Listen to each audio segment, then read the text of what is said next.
Kasagutan naman sina Senator Raffy Tulfo at Cynthia Villar matapos maungkat ang pagdalo ng dalawang quarry operators sa isang event ng Department of Environment and Natural Resources o DENR sa Rizal. Ang isa sa kanila nagmamay-ari ng kumpanyang tinanggalan ng permit dahil sa pag-ooperate sa Masungi Geo Reserve. Nagbabalik si Mean Los Baños.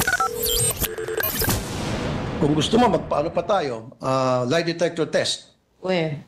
Polygraph test para malaman kung sino sinungaling. Hinamon ni Senator Raffy Tulfo ang mga kinatawan ng Department of Environment and Natural Resources o DENR sa budget deliberations kaninang madaling araw sa plenaryo. Sinita ni Tulfo ang DENR kung bakit hindi raw inimbitahan ang mga taga Masungi Geo Reserve sa isa sa mga events nito sa Rizal para sa Project Transform. Wala rin daw inimbitahang indigenous tribe leaders at watershed non-governmental organizations.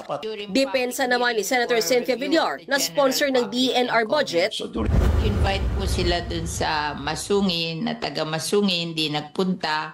Pero yung IPs may nagpunta. Show us proof like letter of invitation. Kasi siyempre pag in-invite sila, hindi naman verbal lang yan. Yan po'y pinapadala sila ng sulat. Nasaan po yung sulat na they were officially invited? Sabi pa ng senadora, bibigyan si Tulfo ng kopya ng imbitasyon para sa Masungi.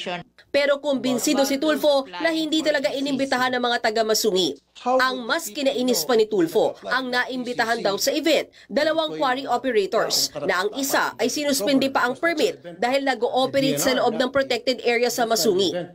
My dear Senator, when the governor is inviting people, the DNR cannot stop the governor. No, but that's the reality of life in the Philippines. Yes. Like for me, if I am in Las Piñas and the mayor of Las Piñas will invite people, I cannot say that, look, I don't like these people. You don't do that. No, ma'am. Kasi kung ako po ang nasa sitwasyon dyan at ako po ang secretary ng DNR, ako po ang may call kung sino yung mga guest na papasok. I mean, I'm a politician. You don't do that when you're governor. Well, I'm also a politician. Napunta rin ang usapan sa plano raw ng DENR na kansilahin na ang kontrata ng Masungi Geo Reserve at ipasok ang Project Transform. Sisibakin nyo yung Masungi and then papasok ng Project Transform na kasama dyan ay itong dalawang mga grupo na sinuspindi ang permit ng DENR. Pero sabi ni Villar, pagmamay-ari ng gobyerno ang nasabing protected area kaya hindi talaga ito pwede ibigay sa pribadong sektor. Sa huli, lumusot din sa deliberasyon ng Senado sa plenaryo ang budget na hinihingi ng DENR at attached agencies ito na nagkakahalaga ng 26.37 billion pesos. Nagbabalita mula sa Frontline, Mean Los Baños, News 5.